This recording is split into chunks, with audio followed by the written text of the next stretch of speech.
জীবনে যদি সত্যি বড় কিছু করতে চাও, অনেক উঁচু জায়গায় যেতে চাও, তাহলে নিজের মধ্যে আজ থেকেই লার্নিং মেন্টালিটিটা ডেভেলপ করো।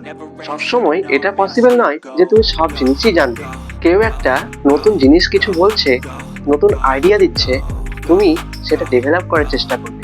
তুমি তার কাছ থেকে শিখে নেবে যে হ্যাঁ, আমি জানি না ওই জিনিসটা, তার কাছ থেকে শিখে নেবে। কিন্তু যদি তার বদলে তুমি এরকম করো যে কেউ কোনো নতুন কিছু বলছে, তুমি না জেনেও ওই মুহূর্তে লজ্জাবোধ থেকে বাঁচতে তার কথায় কনফিডেন্টলি সাড়া দিচ্ছে, আচ্ছা ওই বিষয়টা, ওটা তো আমি আগে থেকেই জানি, তুই জানিস না।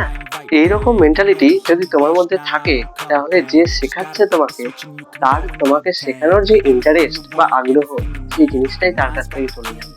তাই কেউ যখন কোনো জিনিস শেয়ার করছে, কিছু বলছে, তখন তুমি সেই কথাটা মন দিয়ে শুনবে এবং কিভাবে নিজের লাইফে সেটাকে ইমপ্লিমেন্ট করা যায়, সেই চিন্তা ভাবনাটাই তুমি রাখবে।